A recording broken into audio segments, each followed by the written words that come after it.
네, 안녕하세요. 오늘 저희가 함께 살펴볼 자료들은 요즘 시장과 기술 환경을 좀 깊이 들여다볼 수 있는 그런 비즈니스 뉴스들입니다. 네, 안녕하세요. 국민연금 투자 방향부터 개인 투자자들 움직임, 그리고 AI 기술 경쟁까지 여러 소식들이 있는데 좀 복잡하죠? 네, 그렇죠. 여러 가지가 막 얽혀 있는 것 같아요. 네, 그래서 저희 목표는 이 정보들 속에서 여러분이 꼭 아셔야 할 핵심 의미, 또 이게 서로 어떻게 연결되는지 그걸 좀 명확하게 짚어드리는 겁니다. 네, 좋습니다.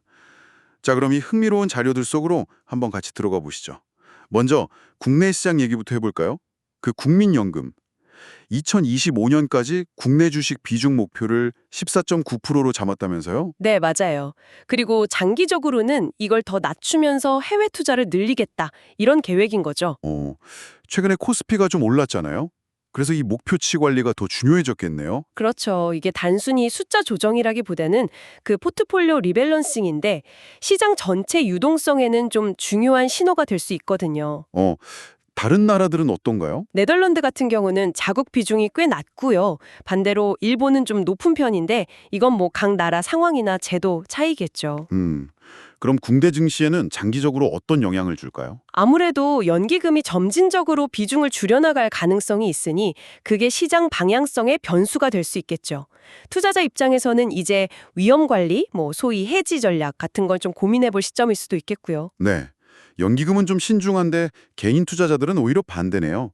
그 비투요, 레버리지 투자가 팬데믹 이후 최고 수준이라던데. 네, 네. 그 얘기가 있죠. 일부 집계로는 거의 25조 원에 육박한다는 보도까지 나왔으니까요. 와, 25조 원? 연기금 움직임이랑 개인 레버리지 확대. 이게 동시에 나타나는 건 좀 특이한데요. 네, 정확히 보셨어요. 이게 참 양날의 검이거든요. 상승장에서는 추진력이 되지만 만약 시장이 꺾이면 변동성을 확 키우는 거죠. 아, 그렇죠. 네. 그래서 최근에 외국인이 팔 때 개인이 그걸 받아내는 그런 순매수 구도가 나타나는 것도 이런 배경이랑 관련이 있을 수 있고요. 이게 또 소비 심리랑도 연결이 돼요. 소비 심리랑요? 어떻게 연결되죠? 시장이 좋을 땐 고가품도 잘 팔리지만 불확실성이 커지면 기업들은 빨리 저가 모델이나 프로모션 중심으로 좀 유연하게 전략을 바꿔야 하거든요.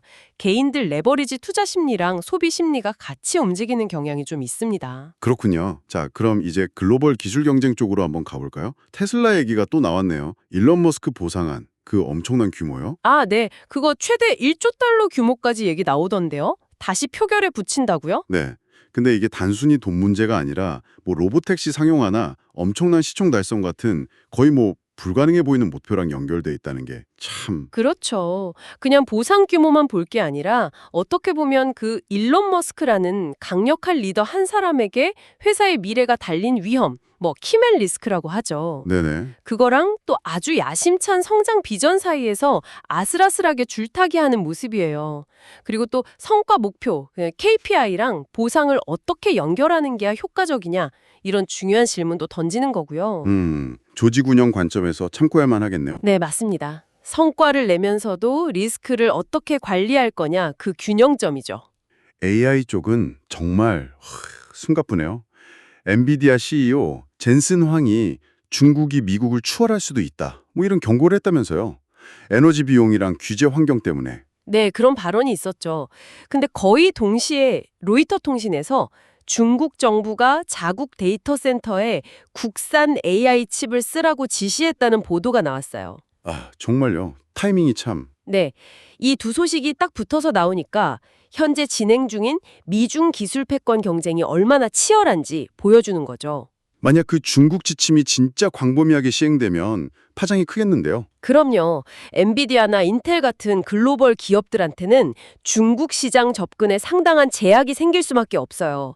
그래서 기업들 입장에서는 특정 기술이나 공급 업체에 너무 묶이지 않도록 클라우드 벤더도 다변화하고 AI 모델도 여러 가속기에서 쓸 수 있게 하는 거. 아, 뱀더 중립성 말씀이시죠? 네, 맞아요.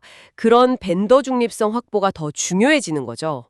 결국 공급망 리스크를 분산하는 전략인 셈이에요. 물론 경쟁사들도 가만히 있진 않겠죠. 구글도 TPU V7, 아이언우드 곧 공개한다고 하던데요. 네, 경쟁은 계속될 겁니다. 그 외에 또 주목할 만한 단신들도 좀 있네요. 유럽연합 EU에서 2040년까지 주요 도시를 고속철도로 쫙 연결하겠다는 계획을 발표했어요. 탄소 배출 줄이려고요. 아, 네. 베를린, 코펜하겐 같은 구간은 이동 시간이 거의 절반으로 줄 수도 있다면서요? 네, 상당히 야심찬 계획 같아요. 그렇죠. 이게 당장은 아니더라도 장기적으로는 유럽 내 이동 패턴뿐만 아니라 물류나 기업 출장 같은 것에도 꽤 변화를 줄 수 있을 것 같아요. 네, 그리고 이런 글로벌 움직임 속에서 국내 산업 정책 변화도 있네요. 한국 정부가 중국이랑 일본산 산업용 로봇에 대해서 반덤핑 관세를 매길 수 있다고요? 최대 43.6%까지요?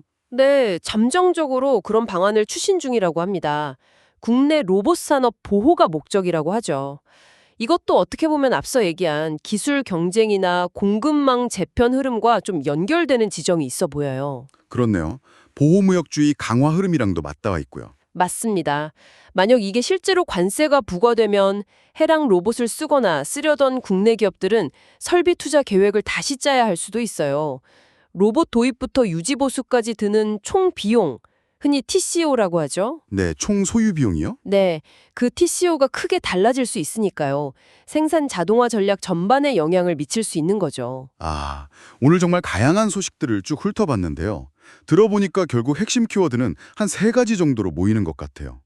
균형 재조정, 그러니까 리밸런싱, 네, 국민연금 사례가 그렇죠. 그리고 위험 감수, 레버리지, 개인 투자자들 얘기, 네, B2. 마지막으로 위험 분산, 그러니까 다변화, AI 칩 경쟁이나 공급망 리스크 속에서 기술이나 벤더를 다양하게 가져가는 거예요. 네, 맞아요. 리밸런싱, 레버리지, 분산. 딱 핵심을 짚어주셨네요. 결국 다 변화하는 환경에 맞춰서 계속 균형을 잡고 위험을 관리하려는 시도들로 보이네요. 그렇습니다. 시장, 기술, 정책. 이 거대한 톱니바퀴들이 서로 맞물려서 돌아가는 모습이죠. 네. 그래서 마지막으로 여러분께 한번 던져보고 싶은 질문은 이겁니다. 오늘 저희가 얘기 나눈 이런 거시적인 변화들 있잖아요. 이런 것들이 여러분이 속한 산업이나 여러분 개인의 의사결정 과정에서 위험이라는 것을 어떻게 좀 새롭게 정의하게 만들고 있을까요? 아, 위험을 어떻게 새롭게 정의하고 관리할 것인가? 네. 단순히 피해야 할 대상이 아니라 관리하고 때로는 활용해야 할 변수로서 말이죠. 한 번쯤 깊이 생각해 보시면 좋을 것 같습니다.